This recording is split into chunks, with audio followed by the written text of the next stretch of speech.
Hello students, welcome to Krupanidhi Academy.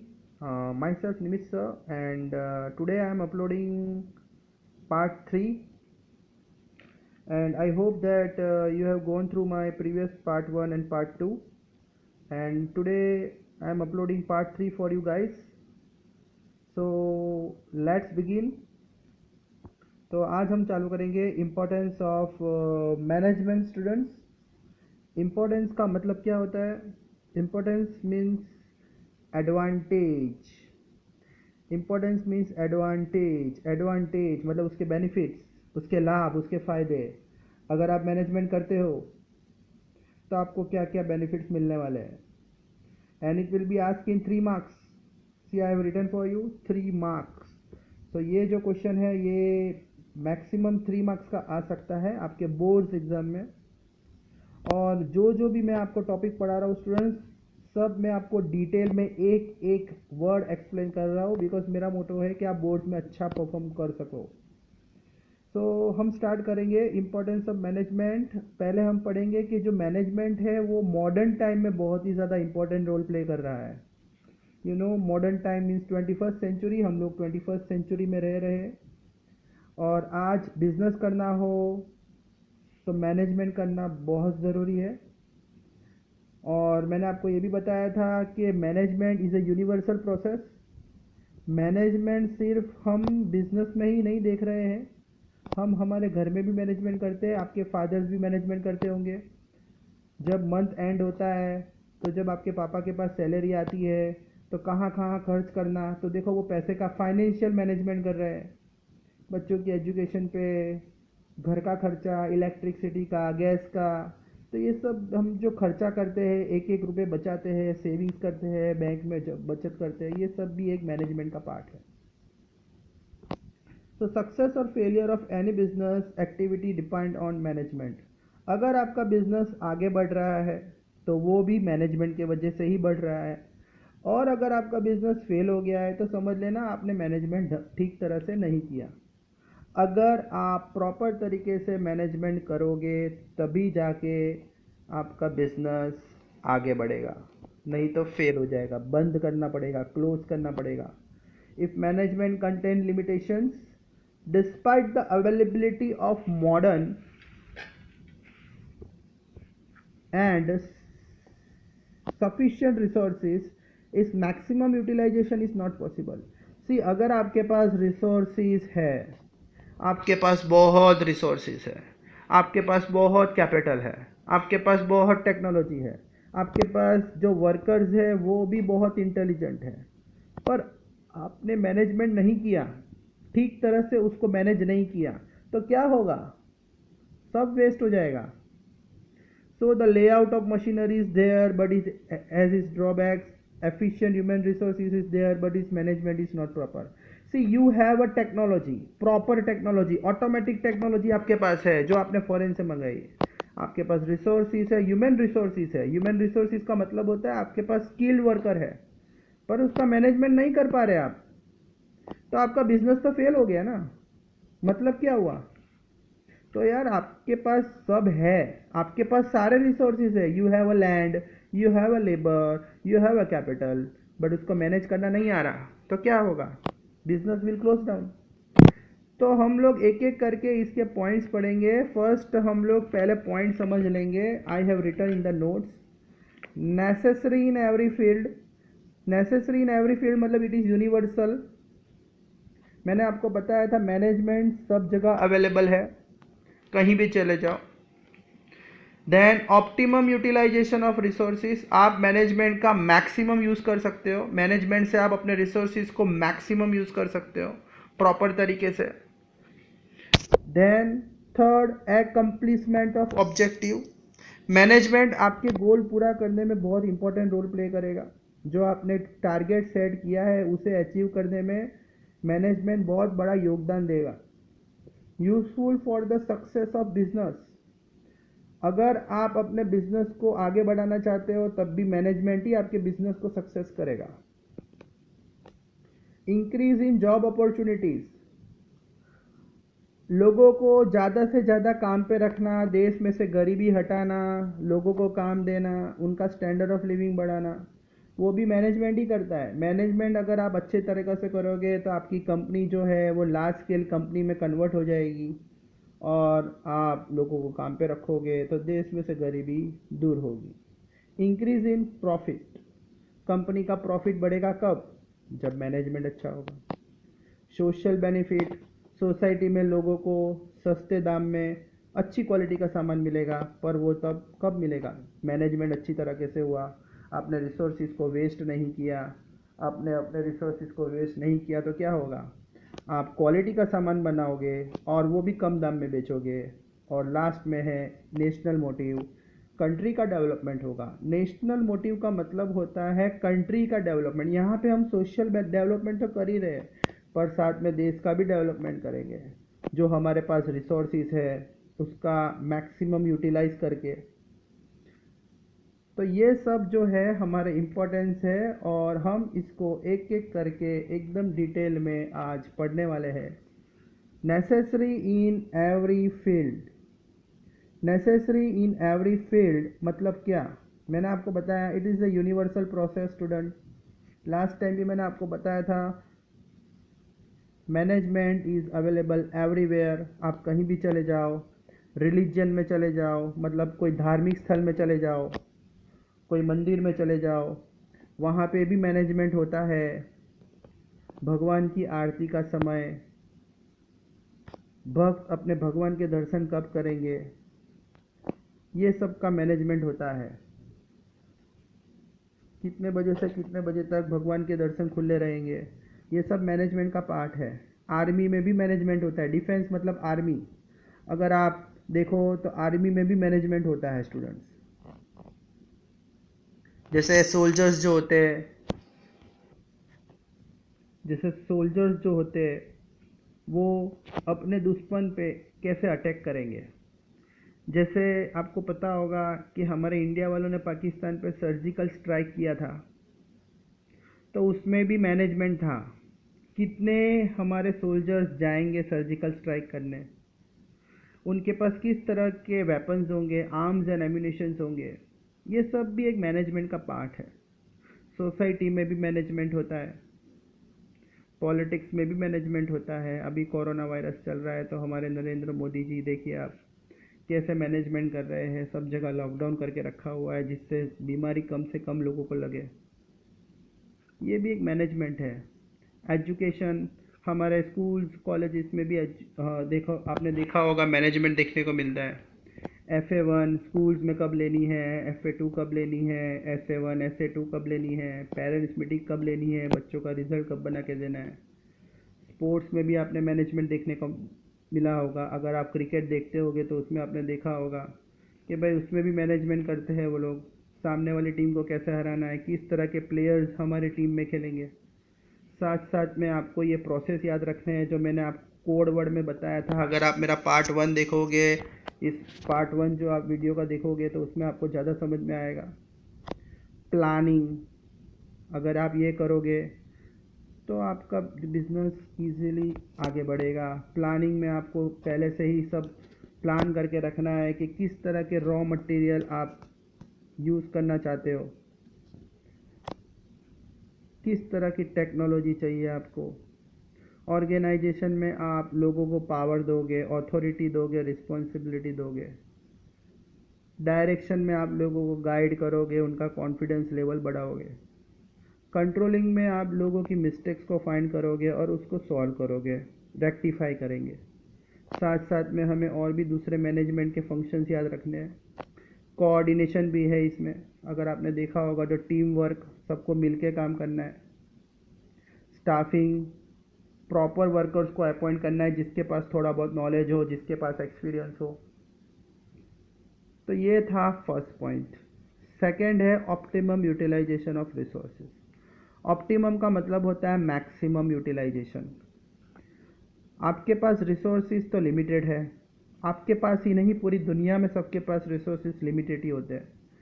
Management उसका proper तरीके से यूज़ करता है। जैसे फॉर एग्जांपल लैंड है, कैपिटल है, रॉ मटेरियल है, पर्सनल है या मशीनरी है। जो भी रिसोर्सेज होंगे वो सब के पास लिमिटेड ही होंगे। आपको पता होगा land is a non living asset and it is a natural asset. Land किसी के पास भी अनलिमिटेड नहीं होती। कैपिटल मतलब पैसा भी किसी के पास अनलिमिटेड नहीं होता। रॉ मटेरियल्स भी किसी के पास अनलिमिटेड नहीं होते। Human being, personal means human being, ये भी किसी के पास अनलिमिटेड नहीं होते और मशीनरी भी किसी के पास अनलिमिटेड नहीं होती। तो मैनेजमेंट इन सब का प्रॉपर तरीके से यूज़ करता है। मैनेजमेंट जितने भी रिसोर्सेज आपके पास है उसका वेस्ट नहीं करेगा। अब सीधी बात है, वेस्ट नहीं हुआ तो आपका प्रॉफिट मार्जिन बढ़ जाएगा। आपने देखा होगा, आप जब अकाउंट्स क्रिएट करते हो, उसमें बैलेंस शीट बनाते हो, तो एसेट साइज में आप लैंड भी लिखते हो, कैपिटल भी लिखते हो, स्टॉक, रॉ मटेरियल को हम स्टॉक भी बोलते हैं, ये भी लिखते हैं, मशीनरी भी लिखते हैं फिक्स एसेट में, बट ये नहीं लिखते हैं। एक्चुअली एसेट्स में ये नहीं लिखा जाता। बट एक बात बता देता हूँ, ये जो ह्यूमन बीइंग है ना, वही आपके कंपनी के लिविंग एसेट्स है, बाकी सब तो नॉन लिविंग है। अगर यही नहीं होगा तो मशीन को कौन यूज़ करेगा, रॉ मटेरियल को कौन यूज़ करेगा, कैपिटल और लैंड को कौन यूज़ करेगा। So this 2 points are very important. Now third point पे आते हैं, एक्कम्प्लिशमेंट ऑफ ऑब्जेक्टिव। एक्कम्प्लिशमेंट का मतलब क्या होता है, पूरा करना, कंप्लीट करना, अचीव करना। जो आपने टारगेट सेट किया है, जो आपने ऑब्जेक्टिव सेट किया है, वो आपको कंप्लीट करके कौन देगा, management. Management is necessary. See, management ही है जो आपके गोल को पूरा करके देता है। आपने जो टारगेट सेट किया है उसे पूरे करने का काम मैनेजमेंट का है। बिकॉज मैनेजमेंट क्या करता है, जो भी रिसोर्सेज आपके पास होंगे उसका प्रॉपर तरीके से इस्तेमाल करेगा। ऑप्टिमम का मतलब वापस बता देता हूँ, देखिए सेकेंड पॉइंट में, ऑप्टिमम मैक्सिमम यूज़ करके देगा। जो आपके पास रिसोर्सेज है उसका यूज़ मैक्सिमम करके देगा, तो आपका गोल इजीली अचीव हो जाएगा। Fourth, useful for the success of business.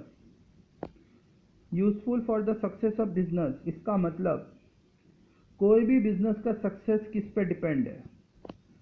In the success, अगर आप देखते हो कि बड़ी बड़ी कंपनी आज कहाँ पे पहुँच रही है, ऊंचाइयों पे पहुँच रही है, जैसे रिलायंस है, L&T है, टाटा है, उन सब का सक्सेस कैसे हुआ, मैनेजमेंट से।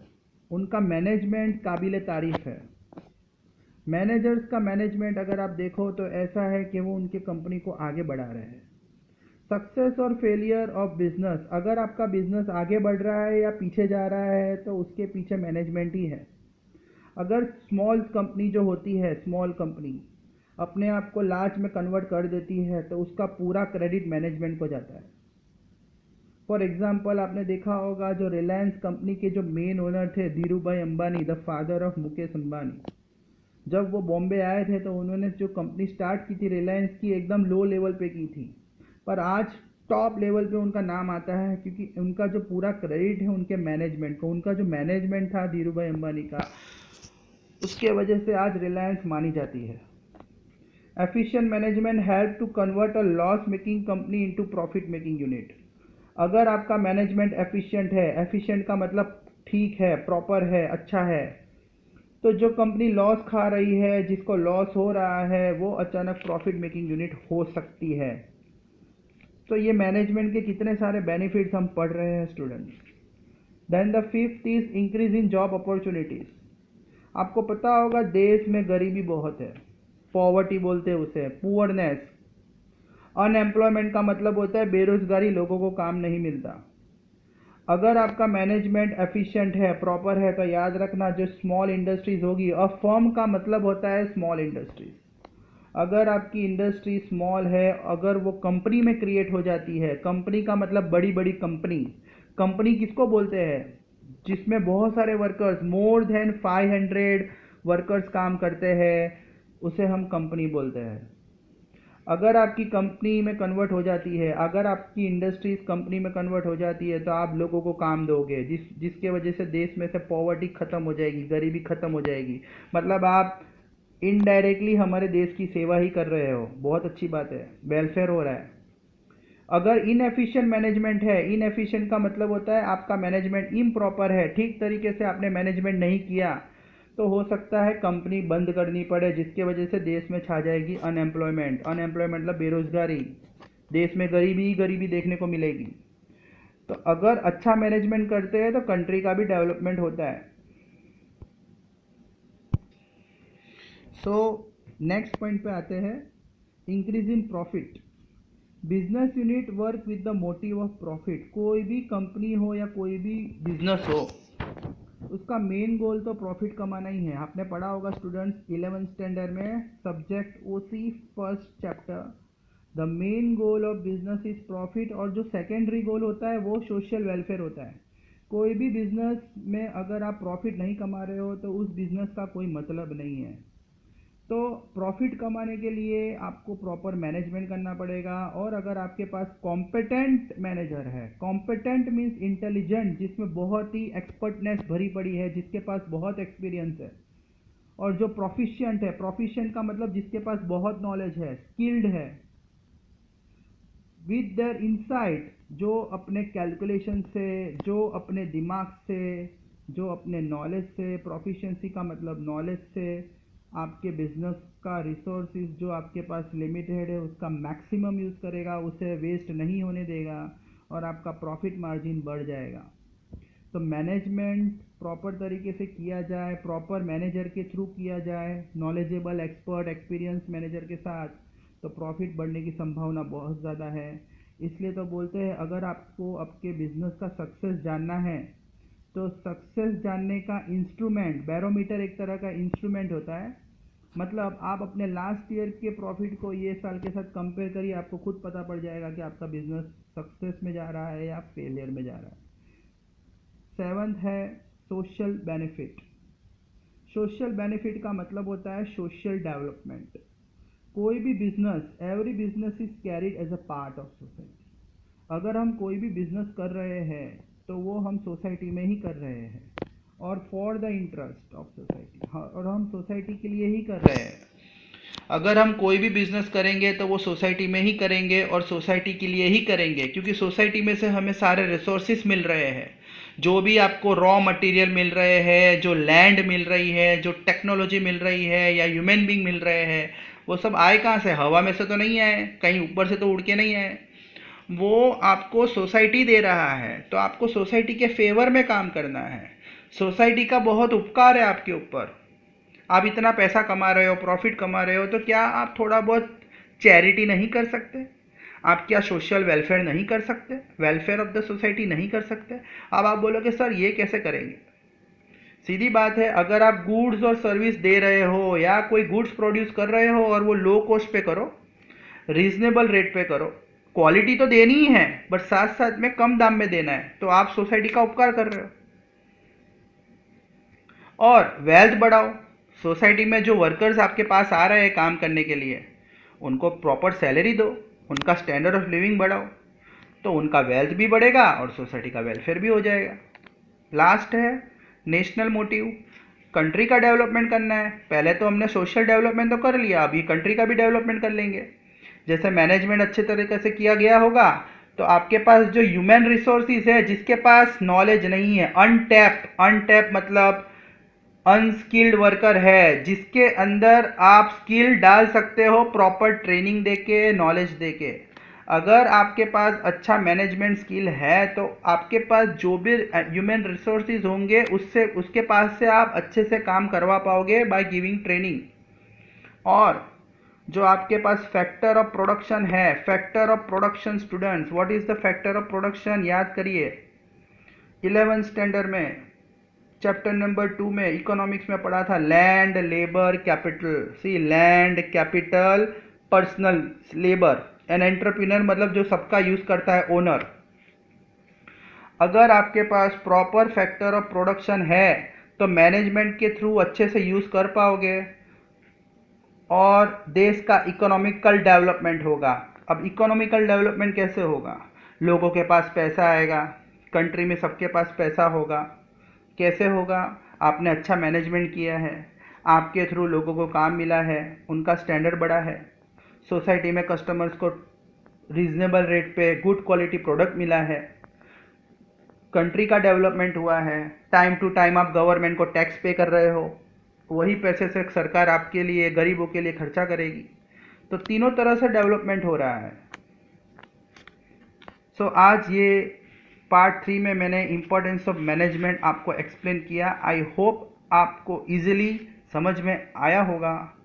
And in part 4 I will upload management science, art and profession, which is one of the important and my favorite question, and it will be asked in board for 3 marks। and ये भी मैं आपको full detail में समझाने वाला हूँ students, so please go through my part 4।